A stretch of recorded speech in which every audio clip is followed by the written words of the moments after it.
Before diving into the topic, I would like to know how many of you deal with GitHub on day-to-day routine of your work. Pull request, push request, or anything related to GitHub?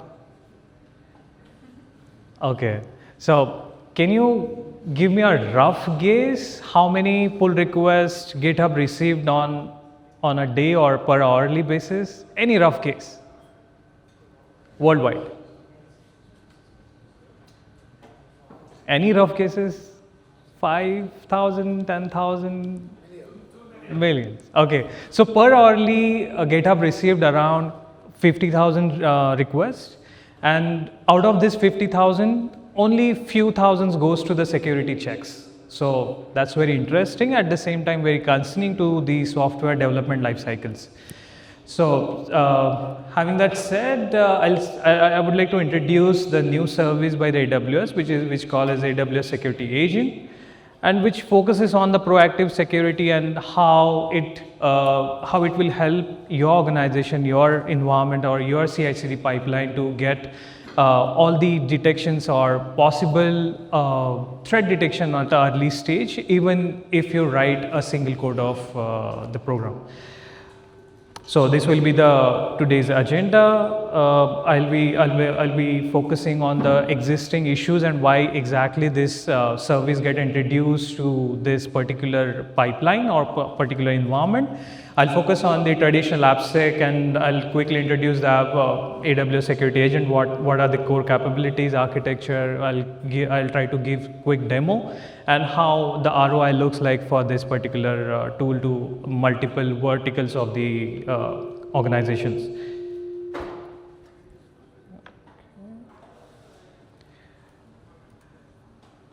Interesting. So I like numbers. So how exactly this 81% falls under this particular environment or particular yeah. Okay. Oh, yeah, it's already muted. Oh, you're muted. Oh, sorry. Yeah, no problem. So this is not just a random statistic that I have pulled down from the hat, but this is the Checkmarks 2025 report, and openly 81% organization openly admitted that they push the security code or their production code with the known security flaws. So that's very concerning. At the same time, company or many organizations needs to follow this kind of timelines in their production, but it's not kind of a thing where developers are careless or lazy to notify all these security flaws, but it's a bottleneck of this modern era of AI pushing all these codes every bi-weekly. So I hope everyone is following the sprint, and sprint is 2 weeks, and everyone pushes their code every 2 weeks. And how frequently do we test them? So that's the question, and on that basis, if we understood it correctly over the vertical of this particular software development industry, we can understand the bottleneck between the releases and the security checks. So on this point, many organizations just pushing the code just to meet the deadline with the security flaws, and this kind of issues are getting the numbers. If we calculate the numbers, then it's maybe thousands and thousands. If I give you the more example, very realistic numbers, so any organization, if a single developer give the 2 pull requests each day, 5 days, then 10 pull requests in a week, and 2 weeks it will work on a 20 pull request, and out of these 20 pull requests, maybe 10 goes to the production, and out of those 10, only 5 goes to the security check. The remaining 5 will again go to the next sprint to the double check and security flaws, and those all cycle goes and goes. And we can understand and we can imagine how the developers are really work on those fixes. So again, we have to extend the timelines, and otherwise we have to just push for the timeline to get the product release. So if we look at the numbers again, over the 60% of the org updates weekly, or nearly 75% or even less test it monthly. So if we look at the relative frequency between the software releases and the security evaluation or the evolution in this space, it's very low. So if we compare the numbers, we can understand there is absolutely a need of proactive security. And in this space, there are much less competitors at present. So for example, if you are using SaaS, DAST or manual pen test in your organizations, then maybe those are not so qualified to understand whole architecture of your organization. Even if we talk about the SaaS, then it's really blank or really blind to your execution. It does not understand the philosophy, your security requirements, your organizational architecture. It's just give the source code, it takes the source code and run it, execute it. It will give you the generic output, and it has the formatted or the particular format of giving or finding the code flaws, and it will give you the output. So it does not qualify, and in the AWS words, it's really single dimension. The second is DAST, which is a dynamic analysis of your application, which is again blind to your code. Why blind to code? Because it just gives the output based on your application, what it exactly threw from the user perspective. It does not understand the code. It does not look at your application architecture or requirements of or maybe the organizational security standpoint. So in that point as well, DAST is not so qualified. And at this moment, the gold standard is manual pen test, where red team, red team or blue team try to just get into the system, try to hack your applications in a very human language. It's not that simple, but it requires many human interventions or many kind of qualifications to do that, and it's very pricey, and I think it's very commoditized at this moment, and they charge close to $5,000 to $10,000 for each pen test, and every organization usually follow this quarterly based manual pen test whenever they wants to submit the reports to the auditor. So that's how many organizations follow, and they have to schedule those manual pen tests maybe week ahead or a month ahead based on the company that they follow to. So even the gold standard is not qualified, and it does not follow the complete organizational structure or complete organizational security requirements that usually company give as a standard baseline to the softwares. Is just follow the standard test checks, and they try to get into the system from many verticals. But if we talk about the vertical and horizontal, is just not, it does not think about your backend architecture. You thought about that code and how the philosophy behind your application works.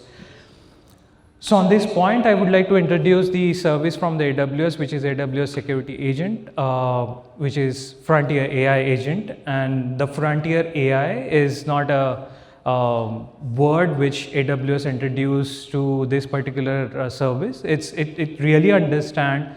It's not a rule-based or a regular rule-based agent which will run and scan your code, give you the security design and give you the output. It's not that simple. It's very context level or context understanding kind of agent which will understand your architecture, your security requirements, your CISO, whatever they define on the organizational level, they will understand all those rules, and then it will give you the output basis on all the three verticals, which is your design overview, your code review, and your pen test requirements or pen test results. So on these three parameters, on these three pillars, it sit down, and I would like to mention this particular service is yet not GA to all the regions of AWS. It's only GA to 3 regions, and it's still evolving and still developing. But at this moment, many organizations already adopted in the preview phase or early phases or early requests to the AWS. So if I talk about this overview, then the first, there are 3 inputs that you have to give to the agent, which is design docs and specifications of your application, which could be okay, is it better? So which could be consist of your architecture designs, architecture documents, your maybe security requirements which needs to be followed on the organizational level. The second requirement is your source code, where your GitHub will be integrated directly into the agent. And the third one is security requirements, which are two types. One is AWS managed and another one is custom managed. So AWS will give you the most out of the box security requirement which are already integrated in the agent console itself. I'll show you while the demo of this particular service. And out of that, we can see there is another box which will take as a AWS Security Agent and Frontier AI or context aware. There is another word which is context aware. I would like to emphasize this context aware. Why it calls it a context aware? That it understands the context. So for example, if you are giving the design documents and your architecture of your application, it understands what type of requirements that you have for this particular application. And at the same time, it's also understand and it also grabs the source code from your GitHub and also also reconnects it with the security requirement on the organizational level.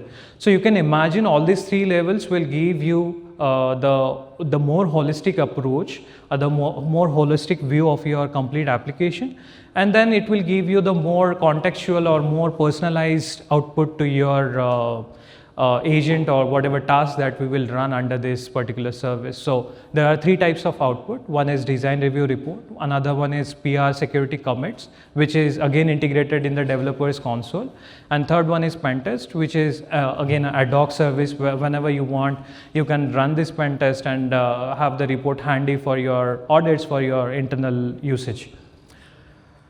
So let's get little more deep dive into the architecture. I'll start with the left hand side, which is first block is IAM Identity Center or IAM Access. There are two types of identity provider or identity types that you can integrate with this service. One is Identity Center, which usually company opt for the SSO, and using this SSO you can assign the roles to the particular teams. For example, you are maintaining the security teams, another one is actual doing the testing, and another one is doing the development work. So you can segregate those using the SSO level roles. Another one is plain IAM access, where you can create your own custom roles and you can attach to the service, and probably it will give you the appropriate access. The second one is Security Agent Admin Console. So Admin Console, where exactly the CISO or your organizational structure will configure your security requirements. And at the same time, we can configure GitHub repositories, what all GitHub repos that you need to be installed or where the agent will get installed. You can control those. And that will be a main part of administration, the complete tool. It pass on to the security web application. This is very interesting, where AWS launches a dedicated space or dedicated web application for your agent. So this particular agent is segregated between the applications. So as you can see, there are three blocks these are the three different applications under your organization. For example, it is one of these is Payment API Prod, Auth Service Dev, and Web App Stage. So these are the three different applications. And on these three applications, you create the different agent space. So you can imagine if you want to maintain the identity centers between the different teams and different applications. So you can do it on the admin agent space itself, and it will give you the more segregated reports and more divided reports in between the applications. So for the payment API or auth service, you have the design, code, and pen test reports separately. Similarly for other applications too. But here one point is security requirements, which are getting managed by AWS, also by the custom managed, are shared across the agent spaces. There is no way where you can configure your security requirements on the agent space. And it also makes sense because organizational security requirement does not change on the application basis. So on that part, it will be single or it will be maintained on a centralized level, and it will be shared amongst the agent spaces. So I'll just take a pause and like to know if there are any further questions in this architecture or till this point, if you want to ask anything.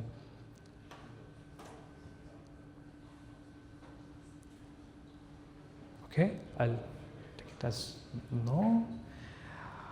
Okay, so these are the three main pillars or main capabilities that AWS Security Agent provides. So first one is design security review. The second one is code security review, and another one is pen test, which is ad hoc or on demand. The first one is design security review. If we jump on to the very minor details, then we have to upload up to 5 documents to the agent, and that could be including your architecture diagrams, your security requirements or your application requirements, which could be in a .md formats, and it will understand your requirements and it will be analyzed on the basis of the code in the further stages. The second one is agent checks against the security requirements, whatever security requirements that we have set on the organizational level. And the findings will be bifurcated in 4 types. One is compliant, non-compliant, applicable, and insufficient. So these are very interesting, and anyone from the CISO level or on the management level, they can understand out of the report itself what type of findings that we have from the design security review itself, even writing the single line of code. So you can imagine the save what type of amount of efforts that we are saving just giving the security documents in very early stages in your development life cycle. So this might be a game changer, and many teams will save much time in this process. Because for example, if we consider any team which is doing the development or POC for any product or MOK for any product, they first design the architecture diagrams, and then later in the second stage or third stage they get to know this particular rule is not fitting to the organizational security requirements, and then they again come back to the stage 0 and they have to change, and then again have to rework, and which will be time consuming. This report can be downloaded in the PDF format, and you can use it for the compliance reporting or compliance purposes. That's also very useful for many organizations. The second pillar is code security review. Under this security review, you can integrate. At this moment, only GitHub is supported, not other providers are supported, but I'm hoping that will be supported soon.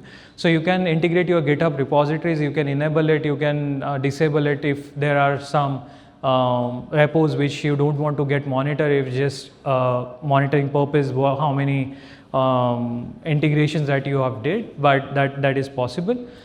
That is automatically get integrated with your IDE, whatever the developer's IDE that getting used, and they can see the output instantly in the IDE itself. That is very useful. For example, I'm doing work on my separate branch and I'm just giving the pull request. It will immediately give me the pop-up that, hey, this particular line of code is not matching to the security requirement of the organization and you have to change it. So you can imagine while testing it, at this moment, many organizations go for the security test, and then the developers get the feedback that you have to change this, and they have to raise the PR for that. Again, they have to rework and give another request to the upper team leads or managers, and it will save the time of the developers to fix it in the IDE itself. The next section or the next pillar of this code security itself, as I mentioned, it is context aware. It will understand the policy as well as the code. So you can imagine you have like 10 customized rules and 15 AWS managed fully out of the box rules. So you can imagine how thoroughly that code is getting evaluated on the basis of the application context, and which will give you more granular way of controlling over the code security. So developers get instantly feedback without leaving the IDE or the GitHub, whatever IDE that he is using. The third pillar is penetration or pen test, that we call it as pen test, and it is very customized. You can have the context aware reports. Is not just a random pen test report which organizations or many third party give to your organization, and you can read it and you have to again go through and thoroughly fix those issues before the auditing timeline. So this is more customized to your application. It will understand the design review. It will understand the security checks that needs to be done on the organizational level, needs to be done on the application layer, and it will give you the output on the basis of the all these factors. So this will understand in a more step-by-step attack chains. It's also not just a scripted, which usually company follows for the pen test. They have the set of scripts or set of steps that they usually follow for all the verticals or all the types of application. Just one point about this penetration testing is you cannot expect that needs to be done in hours. So many cases AWS observed it can take days also, and in many cases it can be doable in 2 hours or 3 hours. So it's totally depends on the criticality or the complexity of your application. I'll quickly jump into the demo how exactly the agent space and this particular service looks like. It's very similar to the DevOps agent. We have dedicated agent space. So I have my own space. Creating the space is also very simple. It's very minimal. There are no advanced capabilities that you need to understand about these spaces. You need not to learn about all the holistic approach, how these spaces work. So it's very simple. You can give your agent name and it will be done. So this advanced setting is not required. It's optional. So I'll go to my agent space. So as you can see, there are 3 types of these pillars. It's already highlighted on the top. One is pen test, another design review, third one is code review. So in the pen test, I have to verify. I'll jump onto the pen test in a later stage. First, let's understand how the design review works. So as I mentioned, it will immediately start a dedicated web page for your agent space. And as you can see, this is my agent space and this is the web application curated for our agent space dedicatedly. And this is my first design review where I have uploaded a couple of documents on the basis of the requirements. So as you can see, I have, I hope you can, okay, yeah, absolutely. Is it better now or should I do it more? Okay, is it better? Perfect. Okay, so as you can see, I have uploaded 2 documents. These are the documents. You can review it immediately. Anyone from your team can download it and if required, make the changes if it's required. That's so efficient to make the work in the dashboard itself basis on the IAM role that you assign, obviously.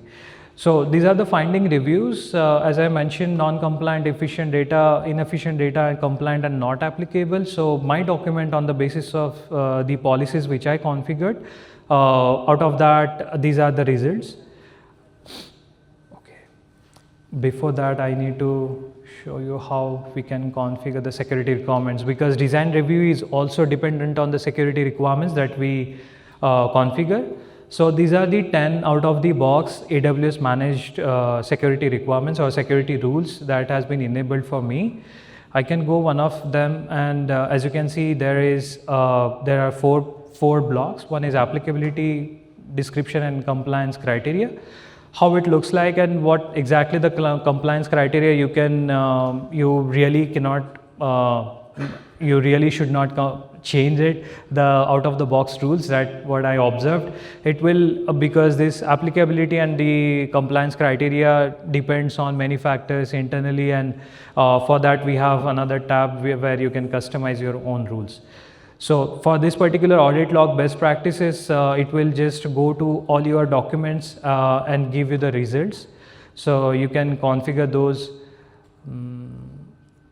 There is another tab called custom requirements, custom security requirements, where your organization can set the custom requirements. I have set one. So this is regarding the your users and multiple clients, how you can manage the programmatically callers. So it will identify the different types of pull or what type of services that are going to use my application. So that will identify it and give me the results. So these are the security requirements, and depending on that, it will quickly verify all the design documents that I have provided to the agent, and it will give all the detailed review findings. So if I click on one of them, it will give me different types of option. One is comment, why it is actual non-compliant. What are the remediation guidance? and you can give the feedback as it's still in the preview stage. So depending on these findings, you can take the actions, you can remediate it again, you have to submit the new review. You cannot change or you cannot rerun this particular design review, you have to create the new any point. So that's the point. Okay, so I'll go to the one step back and how we can integrate our GitHub.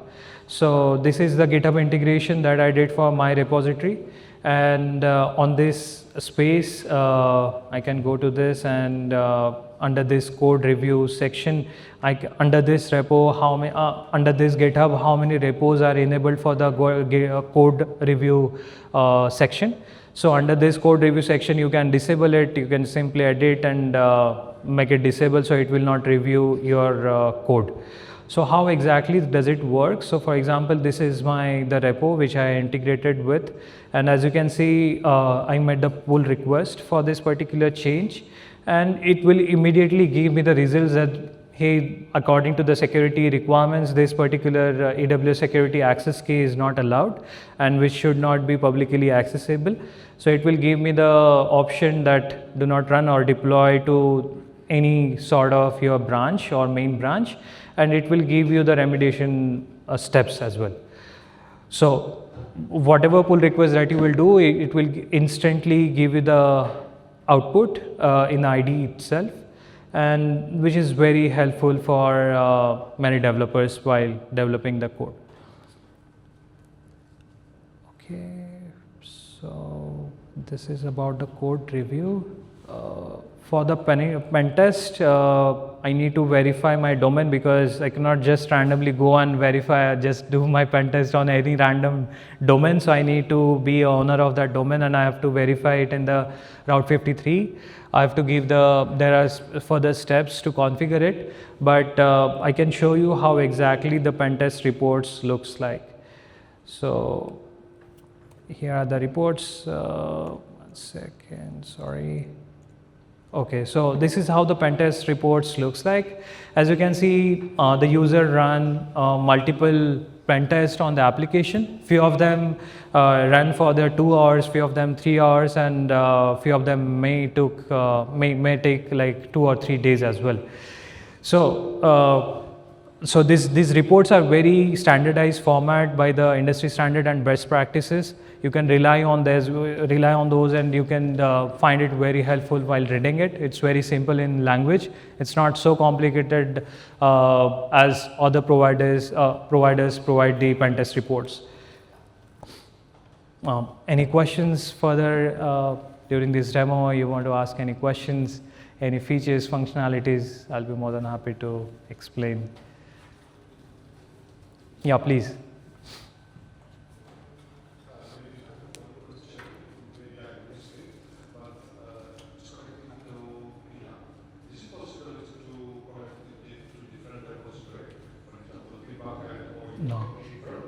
No. At this moment, only GitHub is supported, but I'm also hoping there are other providers are getting also supported then meanwhile. So only GitHub is supported at this moment. Yeah, no. Thank you.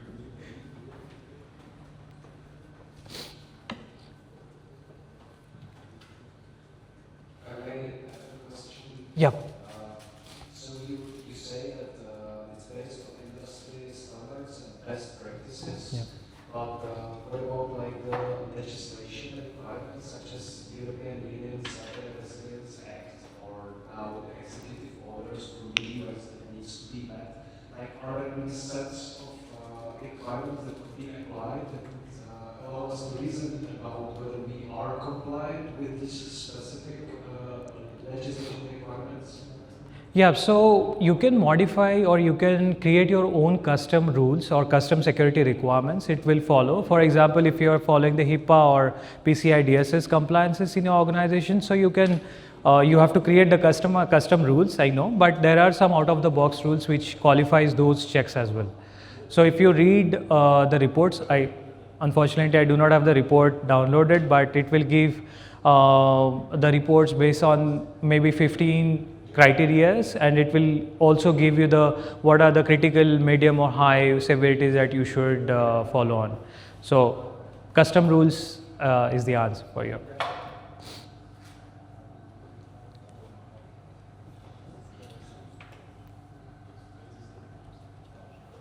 Okay. So furthermore, this is the ROI of proactive security across the domains that AWS documented during the preview phase. Many organizations reported a 90% reduction in the testing phase or in the proactive stage, where they previously require scheduling of pen tests or developers code review in weeks in advance. They have to fix those, and this particular service or particular offering reduces the ample of time during the development phase itself, while before even going to the environment or before going to the pen test phase also. So we understood what exactly it does, but we have to also understand what exactly does not do. So it does not run or does not run for the 24/7. It will only run while PR request or your on-demand pen test. It will not run 24/7. It will not scan your whole AWS account, whatever repositories or whatever integrations that you will perform or your security requirements, that will only scan those, and it will not go to your other integrations and check all those requirements. It will not enforce the security, it will not block your deployments, it will not auto remediate also, but in some cases you can do the auto remediation using the integration with the other services, but at this moment there is no native auto remediation available in the tool itself, and it will also by itself will not change any configuration in any of the security requirements or any of the code that will integrate. So this only reviews all your design documents, code with respect to security requirements, your organizational requirements, or from the multiple verticals, but it will only give and suggest and comment on your findings. Okay, so that's my time. Thank you so much for attentive during this whole session. I'll be more than happy to answer any questions if you have. I'm reachable on LinkedIn. You can find me there. Or right now, if you have any questions, any doubts, I'll be more than happy to answer. I'll try my best.